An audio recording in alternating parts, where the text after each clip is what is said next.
All right, good morning, everyone, and thank y'all for joining us for our news update on Tuesday, February 2nd. I'm Ashley Edwards, and with me I have Lee Falk and Jason Holmes. I think we're going to keep it fairly short today. Vince Desautel is at his district show, and we're right in the middle of show season. I know Jason's sitting at the Northeast District Show office. So, Lee, I'm going to go ahead and let you kick it off with our update for Northwest Louisiana. Thank you, Ashley, and good morning, everyone. Glad to be with y'all today. As far as the weather and pasture conditions go, in the northern part of the world, up in my part of the country, fairly typical weather pattern, I would say, for winter, midwinter in this part of the world. Wet periods, followed by a couple of days of drying, and then immediately back to wet. Most everybody, if you talk to in the cattle world in this part of the country, talks about the mud. Mud's been pretty bad, even on the hills. It's been pretty bad down in the river bottoms. It's sure been an issue, but that's winter in this part of the country, and that's just comes with the territory. Ryegrass looks good. I did jot down in my notes a little bit of strain on ryegrass in some places I've seen, whether that's weather related to cold, wet days. There was one day, one period of days there in between our last news update where I don't think the sun really shone, where it was cloud cover for about 6, 7 days straight. But there is a little bit of strain on ryegrass. I think that's partially weather related, but I also think some of that is related to the fact that a lot of people are putting a lot of demands on ryegrass right now. Jason's been talking about, has been talking about, and will continue to talk about feed costs. And when you got a set of calves, you background and you waiting on ryegrass, you waiting on ryegrass, and when that feed bill hits the last feed bill and saw that big jump like what Jason been talking about, no matter the height of that ryegrass, it's sure tempting to put some more cattle out there than probably what need to be on there, and that in cows included. So I think that some of the strain and stress that you're seeing on ryegrass pasture right now is not so much ryegrass fault or the winter pasture fault. It's more related to the economics of feeding these cattle and trying to get a little bit of break from some of these high supplemental costs or feed costs.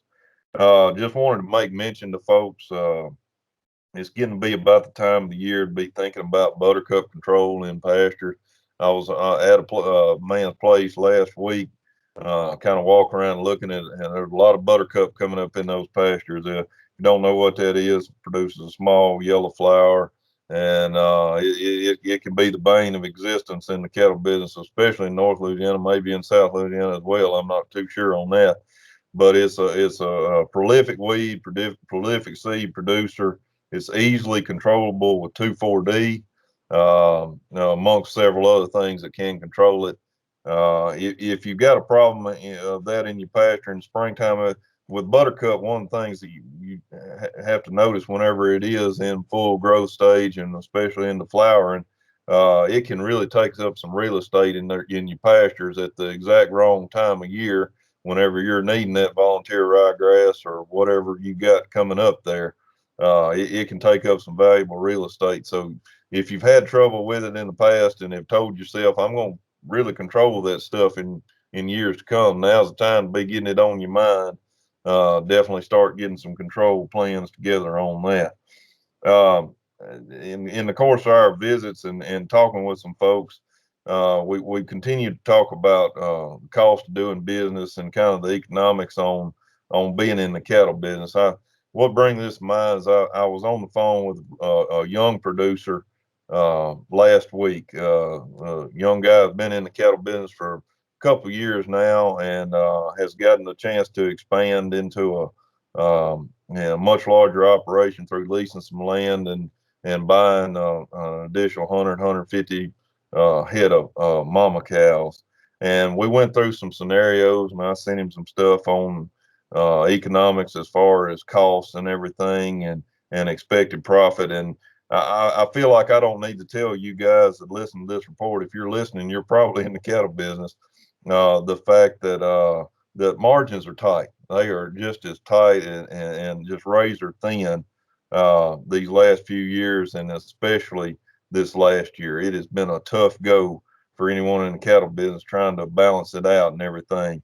And so I just jotted down a quick note about controlling costs. And what I was telling this young producer was that, to a certain degree, we can't change what the market's doing. Now, we can go in on our calf crop, assuming you're a cow calf producer, we can go in on that calf crop and we can talk strategies. We talked them on our webinars before and during news updates, the little things you do that can have a big impact on either weaning a bigger calf or your marketing opportunities, maybe taking advantages of a preconditioned sale somewhere or directly selling to a producer, a stocker operation or something. There are things we can do to get more money for that calf on the end, but you can't outrun the market. And you can add in all these things, backgrounding and selling precondition and weaning a bigger calf and everything you do, you just can't outrun the market forces. What Jason talks about in his reports, you can't outrun them. So you got kind of a set price what you can get on these calves. So how can you make the two ends meet? And that's controlling costs. I can't stress this enough. I know it's a repetitive based off what I said a couple of weeks ago during a news update, but please take a look at your costs. That's how you can make some money in your cattle operation is by trimming some costs, looking at what you absolutely have to spend money on and what you don't have to spend money on. And it's kind of like the old adage goes, you watch your pennies and your dollars take care of themselves, but you also have to remember that, you can go broke feeding cattle, but you can't starve a profit from them too.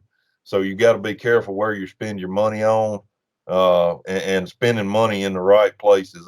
I just wanted to kind of bring that up because, some of the folks listening to this may have been in business for years and years and years. And you know about what your costs are and everything like that. You know what it takes to make a dollar or in some years a dime out of the cows. But some of these young producers, when you put pencil to paper and show them what it's actually costing to produce these calves, it's a real eye opener, guys. And once again, controlling costs is one of the most effective ways to do that. And I'm going to wrap up. Ashley, you alluded to the fact that it's livestock show season, and we had our Northwest District livestock show this past weekend over in Shreveport. Had good turnout, had a good group of kids in there, good livestock projects, and I just want to say kudos to everyone that's involved, the parents, the 4-Hers, the 4-H agents, and the county agents, and everyone, the show managers, everybody involved in that.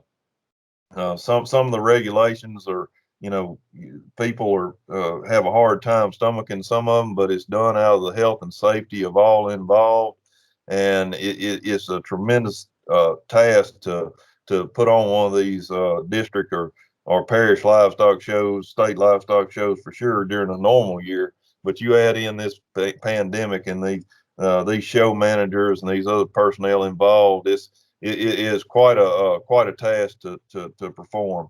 So as we move into this livestock show season, just keep that in mind that let's kind of keep our tempers in check if possible, and try to appreciate the fact that we're even able to have these things. And with that, Ashley, I'm going to wrap it up. Thank you. I'm going to kind of tag on to what you were saying. If you have strain on ryegrass, Lee just mentioned the backgrounding of calves. I know a lot of you have calves hitting the ground or even are starting your breeding season. And so just remember that a lactating cow, that process of lactation takes up so much of her nutrients and nutrient requirements, as when we see the highest requirements, particularly for energy. So as you start to look at your ryegrass, whether you're talking about fertilizing ryegrass or if you're going to have to come in and supplement with any feeds, go ahead and be proactive about that. Think about the process in the future, what you may or may not have, and plan ahead, because like Lee said a while ago, you can't starve a profit out of an animal. And so you don't want to see them lose weight and then say, oh no, I need to buy feed. Okay, so make sure you're maintaining those good body condition scores. And if you have questions on any of that, just reach out to one of us. Jason, I'm going to go ahead and turn it on over to you. All right, good to be with y'all this afternoon. We, as Ashley said, we are getting geared up for the 81st annual Northeast District Livestock Show over in Delhi. We'll have animals moving in over here on Wednesday, and the last group will come in on Saturday. So we've got several days spread out. Thank you for those comments, Lee. I made the comment in an email I sent out to exhibitors and to some of our volunteers and our superintendents that trying to put together a livestock show this year has been like running a hurdle race, but not knowing when the hurdles are going to pop up. So it has definitely been a challenge this year, but we're going to make this happen because it's worth it. It's worth doing it for the kids that get to come out and exhibit their livestock. I remember Ashley saying early on, whenever we started this, that and we just want to give these kids this opportunity because a lot of those livestock exhibition, I'll get it out in a minute, is a lot of those opportunities have been taken away this year. So we're just honored that we're able to do that. So getting into the markets in the 5-area feeding region, fed steer negotiated sales, cash sales ranged 108.50 to 113.50 on a confirmed 76,498 head. So that's up just over 10,000 head from this same week a year ago. Those prices are steady to $2 to $3 higher from a week ago. Most recent futures quotes showed April down 30 cents at 121.55, June up 52 cents at 118.12, and August up 55 cents at 117.05. We'll get to just a minute. We'll talk about why a lot of the we're speculating a lot of these prices are up a little bit. We'll talk about that in just a minute. But 500 to 600 pound steers, medium and large, 1s and 2s, sold between 141.95 and 155.06, which is steady to $3 higher than a week ago. 700 to 800 pound feeder steers, medium and large, 1s and 2s, sold between 120.36 and 127.56. Which is steady to $3 higher than the previous week. Futures quotes on that same class of cattle, March trading up 5 cents at 137.77, April up 25 cents at 141, and May up 60 cents at 142.37. So for the last several news updates we've done, we hadn't seen much movement in coil cows, but we did see a little bit of movement up this week. So lean coil cows were $3 higher from the previous week. And they were ranging 46 cents to 52 cents a pound. So it's good to start seeing a little bit of movement, which we should start seeing this time of year. We should start seeing those coil cow prices start ticking up a little bit. So it's good that we're seeing that. So the annual cattle inventory for January 1, 20, so it's reflecting the 2020 herd. It comes out January 2021. So that's a biannual. So we'll get another cattle inventory report in July, mid-year. Carried very few surprises, was in line with most of the expectations of a slightly smaller beef cow herd. About a 1% fewer calves were reflected in this report. So anytime supply tends to be trending downward, we would expect that prices would trend upward a little bit. So it is a bullish market or a friendly market, if you want to look at it that way. The total inventory of cattle and calves on January 1, 2021, estimated at 93.5 million head. Which is about 0.2% lower than the previous year. So if you've read any reports about the cattle inventory report, any of those outside reports, one of the major things that just about everybody's talking about is that USDA did make some significant downward revisions to the 2019 report, which is does have some effect on the numbers that we're working off of now. So the calf crop for 2019 was revised to 35.5 million head, almost 500,000 head smaller than it was originally reported. So And you can read a lot of different things out there of why that is, but they did, USDA, it's not uncommon for them to do revisions on those reports, but they did revise that 2019 report downward, which does have some effect as folks start using this to plan forward. But overall, it really didn't have that big of impact on anything.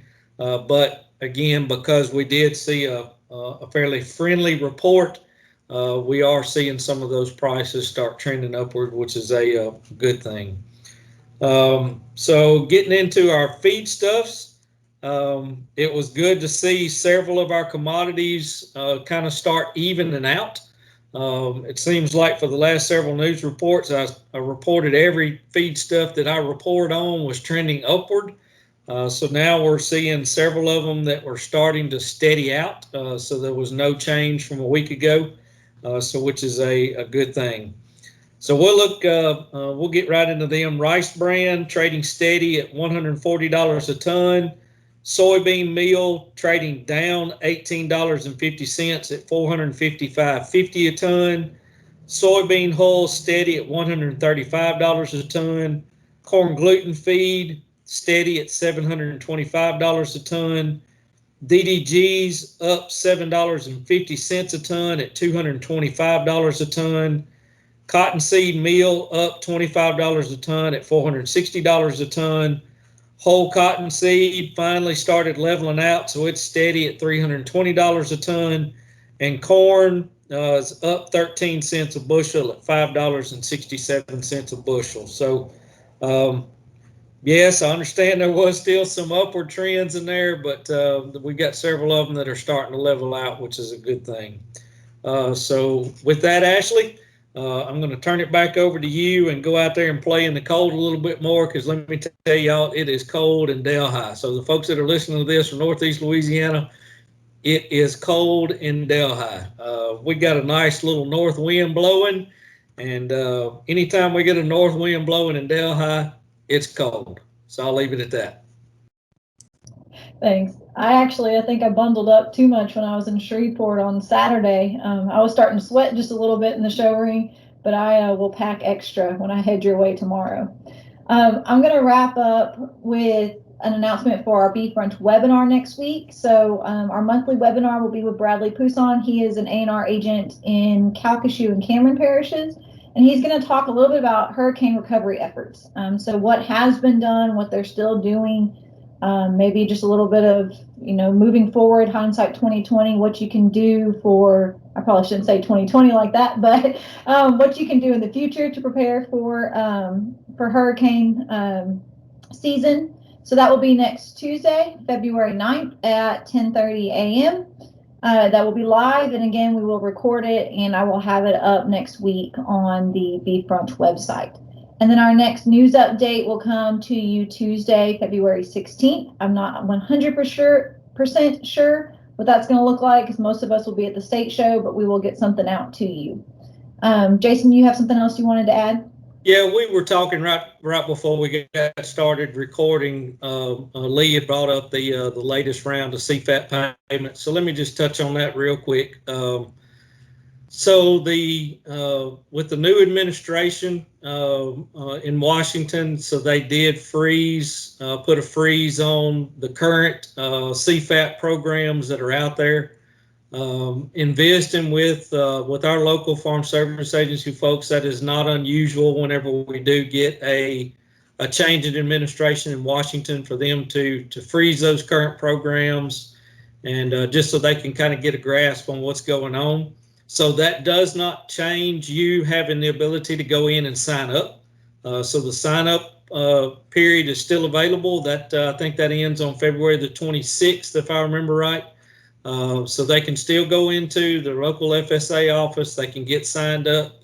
They've just put a current freeze, a temporary freeze on those funds in terms of getting them paid out. So don't let that concern you in terms of just you can't even go sign up. Definitely go ahead, go into your local FSA office, complete the application process online. But definitely go ahead and get that process taken care of, so that whenever we do get that freeze lifted, you'll have all of your documents ready to go and ready to receive that. All right, thank you. And thank you all for joining us, and good luck to all of our exhibitors as they continue in their district and at the state shows.